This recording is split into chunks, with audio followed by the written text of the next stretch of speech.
Escolha o seu jogo. Foi no shogi que ele teve a vantagem, mas quando ele se sentou, foi na frente do tabuleiro Go. Feng Xian dispensou seu aprendiz, dizendo que queria se concentrar no jogo. Ele não sabia qual deles havia sido vitorioso, mas a próxima coisa que percebeu foi que suas mãos estavam entrelaçadas. Não houve palavras doces de Feng Xian. Ele também não se sentiu obrigado a oferecer palavras insípidas de sentimento. Nesse aspecto, talvez, eles fossem parecidos. Ele ouviu Feng Xian, embalado em seus braços, sussurrar: "Eu quero jogar Go." Pessoalmente, ele estava pensando em shogi. O infortúnio começou depois disso. O tio de quem ele era tão próximo foi demitido do cargo. O homem nunca soube jogar e o pai de Lacan declarou o tio uma vergonha para a família. A desventura do tio não causará de fato nenhum dano à família, mas Lacan agora se encontrava persona não grata por ter sido muito próximo dele. Disseram-lhe para fazer uma longa viagem e não voltar por um tempo. Ele poderia ter ignorado isso, mas só teria sido uma dor de cabeça mais tarde policial. Por fim, ele escreveu ao bordel dizendo que voltaria dentro de meio ano. Isso foi depois que ele recebeu uma carta dizendo que o contrato de compra havia fracassado. Assim, por um tempo, ele teve a impressão de que tudo ficaria bem. Ele mal imaginava que levaria cerca de 3 anos até que ele voltasse. Quando finalmente voltou para casa, descobriu que uma montanha de cartas havia sido jogada descuidadamente em seu quarto empoeirado. Os galhos amarrados a eles estavam secos e secos, tornando a passagem do tempo dolorosamente evidente. Seu olhar caiu sobre uma carta que dava sinais de ter sido aberta. Estava cheio de todas as banalidades familiares, mas no canto da carta havia uma mancha vermelho escura. Ele olhou para a bolsa entreaberta ao lado da carta. Também estava manchado. Ele abriu a bolsa e descobriu que pareciam ser 2 pequenos galhos, ou talvez pedaços de argila. Um deles era minúsculo, parecia delicado o suficiente para ser esmagado em sua mão. Ele percebeu tarde demais o que eram. Ele próprio tinha 10 deles. Isso deu um novo significado ao termo juramento mindinho. Ele embrulhou novamente os 2 gravetos e os colocou de volta na bolsa. Depois correu para o distrito de prazeres tão rápido quanto seu cavalo carregava. Quando chegou ao bordel, que encontrou parecendo substancialmente mais dilapidado do que quando viu pela última vez, só havia pedras Go lá. Não havia ninguém que se parecesse com Bálsamo, embora uma mulher o atacasse com uma vassoura. Era a velha senhora, ele percebeu pela voz dela. Feng Xian não estava mais lá, foi a única coisa que a senhora lhe disse. Uma cortesã que foi abandonada por 2 prospectos importantes, arrastou o nome de seu estabelecimento na lama e não era mais confiável para ninguém. Não teve escolha a não ser fazer truques como uma prostituta comum. Ele não entendeu o que aconteceu com essas mulheres? Uma pequena reflexão poderia ter revelado a resposta, mas sua cabeça estava cheia de Go e shogi e nada mais, e ele não foi capaz de chegar à verdade. Jogar-se no chão e chorar, sem se importar com os curiosos, não faria voltar no tempo. Foi tudo culpa dele por ser tão impulsivo. Tudo isso. Lacan sentou-se abruptamente na cama, segurando a cabeça ainda latejante. Ele reconheceu o quarto em que estava. Em algum lugar com um incenso perfumado, mas não insuportável. "Você está acordado agora, senhor?" alguém disse gentilmente. Um rosto parecido com uma pedra Go branca apareceu diante dele. Ele a reconheceu pela voz. "O que estou fazendo aqui, Meimei?" Sim, ele conhecia esta cortesã da casa verde e gris. Ela era aprendiz de Feng Xian há muito tempo. Aquele que Feng Xian havia ordenado que saísse da sala, na verdade, se ele se lembrava corretamente. Ele a via como uma aprendiz, brincando com pedras Go de vez em quando, e por isso a divertia com jogos ocasionais. Ela sempre ficava envergonhada quando ele dizia que ela era uma jogadora muito boa. "Um mensageiro de algum nobre trouxe você aqui e deixou você. Minha palavra, mas você estava uma bagunça. Não sei se seu rosto estava mais vermelho ou azul." Meimei era mais ou menos a única cortesã da casa verde-gris que o recebia. Era sempre o quarto dela que ele era levado em suas visitas. Eu certamente não pensei que terminaria assim. Ele presumiu que, se sua filha estivesse bebendo, o álcool não poderia ser tão forte. Por outro lado, Lacan nunca esteve muito familiarizado com diferentes tipos de bebidas alcoólicas. Apenas um gole dessa coisa foi suficiente para colocar fogo em sua garganta. Ele pegou uma jarra de água ao lado da cama e bebeu vigorosamente. Um sabor amargo se espalhou por sua boca e ele cuspiu a água antes de saber o que estava fazendo. "Oh, o que é isso?" "Mal preparou", disse Meimei. Ele presumiu que ela estava sorrindo, pois cobriu a boca com a manga. A bebida provavelmente pretendia curar a ressaca, mas a forma como foi administrada implicava um toque de malícia. Era estranho que, mesmo assim, ele não conseguisse evitar um sorriso no rosto. Ao lado da jarra havia uma caixa de Pavlovnia. Bem, você poderia olhar para isso. Ele a havia enviado junto com uma carta há muito tempo, de brincadeira, como se fosse um saque. Ele abriu e encontrou uma única rosa seca. Ele não tinha percebido que manteria sua forma tão bem, apesar de ter secado. Ele pensou na filha, que lhe lembrava azeda, pata de gato. Depois daqueles acontecimentos de muito tempo atrás, ele vinha batendo na porta da casa verde-gris repetidas vezes, cada vez para se deparar com o nome da senhora. Recriminações. Não tem bebê aqui, vai para casa, gritava ela enquanto espancava com a vassoura. Ela poderia ser realmente assustadora. Certa vez, enquanto estava sentado, exausto, com sangue escorrendo pela lateral da cabeça, ele notou uma criança fuçando por perto. Havia grama com algum tipo de flor amarela crescendo perto do prédio. Quando ele perguntou à criança o que ela estava fazendo, ela disse que iria transformar a grama em remédio. Em vez da pedra gol que esperava ver, ele percebeu um rosto sem emoção. A menina saiu correndo com 2 punhados de grama. Ela estava indo em direção a alguém que mancava como um velho. E seu rosto, que se poderia esperar que parecesse uma pedra gol, parecia uma peça de shogi. E não simplesmente um peão ou um cavalo, mas um rei-dragão, uma peça poderosa e importante. Ele sabia agora quem havia aberto a única carta dentre todas as que receberá, e a bolsa suja. Pois aqui estava seu tio Lumen, que havia desaparecido após ser banido do Palácio dos Fundos. A garota com a pata de gato trotava atrás dele. Ele a chamou de Mau-Mau. Lacan tirou a bolsa suja. Estava ainda mais desgastado do que antes, pois ele sempre o carregava consigo. Ele sabia que os 2 objetos parecidos com galhos ainda estariam lá dentro, embrulhados em papel. A mão de Mau-Mau parecia instável enquanto ela movia as peças. Em parte, isso pode ter acontecido porque ela não jogava muito. Mas em parte era porque ela estava brincando com a mão esquerda. Quando ele olhou para as pontas dos dedos vermelhos, notou que o dedo mínimo daquela mão estava deformado. Ele não podia culpá-la por odiá-lo, sem considerar tudo o que ele tinha feito. Mas mesmo assim, ele queria ficar perto dela. Ele estava cansado de uma vida feita apenas de pedras gol e telhas shoji. Isso lhe deu o incentivo que precisava para recuperar seu direito de primogenitura, expulsar seu meio-irmão e adotar seu sobrinho como seu. Então, no decorrer de muitas negociações com a velha senhora e ao longo de cerca de 10 anos, ele pagou com sucesso uma quantia em dinheiro equivalente a 2 vezes os danos. Deve ter sido nessa época que ele finalmente teve permissão para voltar aos quartos.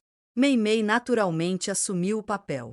Talvez ela estivesse retribuindo por ter lhe ensinado shogi todos aqueles anos antes.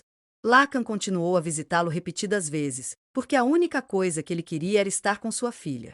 Infelizmente, um talento que faltava decididamente a Lacan era a capacidade de compreender como as outras pessoas se sentiam, e repetidamente as coisas que ele fazia pareciam sair pela culatra.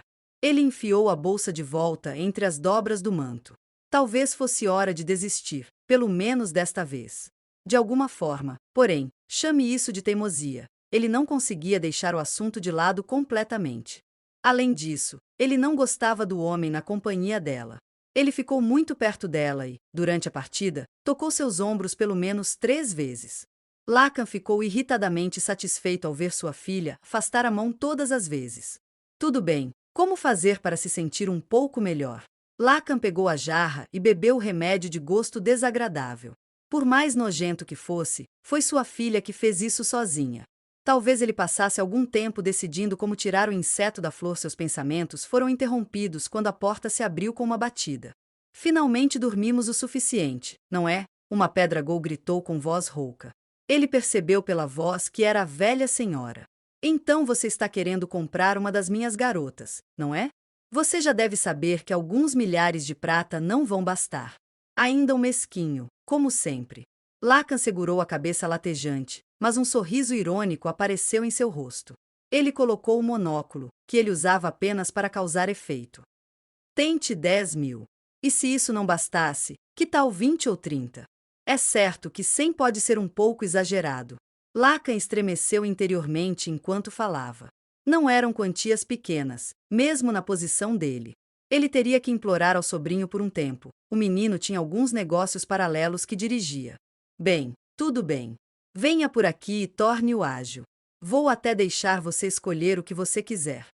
Ele deixou que a madame o conduzisse até a sala principal do bordel, onde havia uma fileira inteira de pedras Gol vistosamente vestidas. Ninguém no bordel jamais falou com Mau sobre a cortesã que a deu à luz. Ela sabia muito bem que a velha senhora havia ordenado que todos permanecessem em silêncio sobre o assunto. Mas apenas a atmosfera do lugar, juntamente com um mínimo de curiosidade, foi suficiente para deixar a verdade clara. Mau foi a razão pela qual a casa verde-gris quase faliu. Ela também descobriu que seu pai era um homem excêntrico que amava Gou e Shoji, e que tudo o que aconteceu poderia ser atribuído a uma cortesã obstinada e egoísta. Ela também descobriu outra coisa: a identidade dessa mulher, de quem Mau sempre soube, não existia mais. A identidade da mulher que, até a humilhação da falta do nariz a deixar louca, sempre se recusou a chegar perto de Mau. Aquele idiota de homem. Havia cortesãs melhores. Porque ele simplesmente não comprou um deles. Isso é o que ele deveria ter feito. Mestre Jinshi, aquele homem fala com você em qualquer lugar que não seja no seu escritório. Jinshi pensou por um segundo. Agora que você mencionou, não, ele não menciona. O máximo que ele fez, disse Jinshi, foi acenar rapidamente com a cabeça quando eles se cruzaram no corredor. A única vez que o homem o encurralou com conversa foi quando ele apareceu no escritório de Jinshi. De vez em quando, disse Mau, você encontra alguém que não consegue discernir o rosto das pessoas. Esse homem é um deles. Isso foi algo que o velho de Mau lhe contou. Ela mesma só acreditou parcialmente, mas quando ele lhe disse que era assim, de alguma forma pareceu fazer sentido. Não consegue discernir. Jinshi disse. O que você quer dizer? Simplesmente o que eu disse. Eles não conseguem juntar rostos. Eles sabem o que é um olho, ou uma boca, e podem perceber essas diferentes partes, mas não as registram de forma agregada como faces distintas. Seu velho foi solene ao lhe contar isso. Ele estava comunicando que até ele merecia simpatia, pois havia sofrido muito em sua vida por causa daquilo que não conseguia controlar. No entanto, embora o pai dela fosse compassivo, ele compreendia a situação mais ampla e nunca tentou impedir a velha senhora de expulsar o outro homem do bordel com a vassoura. Ele sabia que o errado era errado. Por alguma razão, ele parece reconhecer a mim e ao meu pai adotivo. Acho que é daí que vem essa obsessão teimosa dele. Um dia, do nada, um homem estranho apareceu e tentou levá-la embora. A senhora apareceu pouco depois e espancou-o com uma vassoura, e a visão do homem machucado e ensanguentado inspirou medo em seu jovem coração. Qualquer um ficaria assustado com um homem que se aproximasse dele sorrindo enquanto o sangue escorria de seu rosto. Ele aparecia periodicamente depois disso, sempre fazendo algo inesperado antes de ser mandado para casa em uma bagunça sangrenta. Ensinou-a a não se surpreender com nada, ou pelo menos com muito poucas coisas. O homem continuou se autodenominando pai dela, mas, no que dizia respeito a Mau, o pai dela era o velho dela, não aquele excêntrico delirante. Ele era, na melhor das hipóteses, o garanhão que a gerou. Ele estava tentando substituir o velho de Mau, Lumen, e ser o pai dela, mas Mau não aceitou. Este era um ponto sobre o qual ela não se curvaria. Todos no bordel disseram a ela que a mulher que a deu à luz havia morrido, assim seria menos problemático. E mesmo que ela estivesse viva, o que Mau se importava? Mau estava com o pai dela, ela era filha de Lumen. E ela estava perfeitamente feliz assim. Esse homem não era o único responsável por ela. Na verdade, ela estava grata a ele por esse motivo. Ela não tinha lembranças de sua mãe, apenas de um demônio aterrorizante. Quanto ao que Mau sentia por Lacan, ela poderia odiá-lo, mas não se ressentia dele. Ele era desajeitado em algumas coisas, mas não era malicioso, mesmo que às vezes ele fosse um pouco dramático demais em suas reações. Se havia uma questão de perdão a ser respondida, bem, havia pelo menos uma pessoa que tinha mais motivos para se ressentir dele do que Mau. Talvez a senhora já o tenha perdoado, pensou ela. Ela se perguntou se o homem teria notado a carta na caixa com a rosa. Foi a maior concessão que Mau foi capaz de fazer ao seu pai. Bem, se ele nunca percebeu, tudo bem. Deixe-o comprar seu agradável irmã cortesã. Isso pode ser o mais feliz possível. Não posso deixar de pensar que certamente parecia que você o odiava. Isso é simplesmente porque você ainda não o conhece muito bem, mestre Jinshi. Quando Mau Mau tentou entrar na cerimônia, foi Lacan quem a ajudou. Ela suspeitava que ele teve a intuição de que algo iria acontecer. Ele nunca precisou olhar as cenas e reunir evidências como Mau Mau fez para prever eventos iminentes. Ele parecia simplesmente ter faro para eles. E suas suposições raramente estavam erradas. Ele nunca convenceu você a investigar um assunto que de outra forma não faria? Mau Mau perguntou. Jinchi ficou quieto com isso, mas pela maneira como ele sussurrou, então foi isso, ela presumiu ter adivinhado corretamente. Talvez ele também tenha sido a razão pela qual Lee Haku foi tão rápido em investigar Suirei, e que o Conselho de Justiça respondeu de forma tão eficiente a ela. O único problema com aquele homem era que, por mais problemas que ele colocasse todo mundo, ele nunca parecia querer levantar um dedo. Imagine o que poderia acontecer se ele estivesse disposto a assumir uma posição pública de vez em quando. Talvez aquela droga da ressurreição já estivesse ao seu alcance. O pensamento a doeu imensamente. Ele não entendia com que gênio ele foi abençoado. Todo este país tinha poucas pessoas que o seu velho elogiasse tão abertamente e com tanto fervor. Mau Mau reconheceu esse sentimento. Era ciúme. Pode ser impossível fazer dele um amigo, mas sugiro que você também não faça dele um inimigo. Ela quase cuspiu as palavras, então ergueu a mão esquerda e olhou para o dedo mínimo. Mestre! Jinchi, você sabe de uma coisa? O que é? Se você cortar a ponta de um dedo, ele crescerá novamente. Você precisa dizer isso enquanto estou comendo? Ele lançou-lhe um olhar atípico, suas posições habituais invertidas. Mais uma coisa, então. Sim, o que? Se aquele homem com seu monóculo alguma vez lhe dissesse para me chamar de papai, como você se sentiria? Jinchi parou por um momento e pareceu profundamente perturbado, outra expressão incomum para ele. Meu Deus, disse Suiren, colocando a mão na boca. Suponho que eu gostaria de arrancar aquele monóculo estúpido do rosto dele e quebrá-lo. Espero que sim. Jinchi parecia entender o que Mau Mau queria dizer. Ele sussurrou uma pergunta, algo sobre se era difícil ser pai. Ao lado dele, uma pontada de tristeza passou pelo rosto de Gao Shun. Talvez algo na conversa tenha atingido um nervo. Há algum problema? Mau Mau perguntou, e Gao Shun olhou para o teto. Não.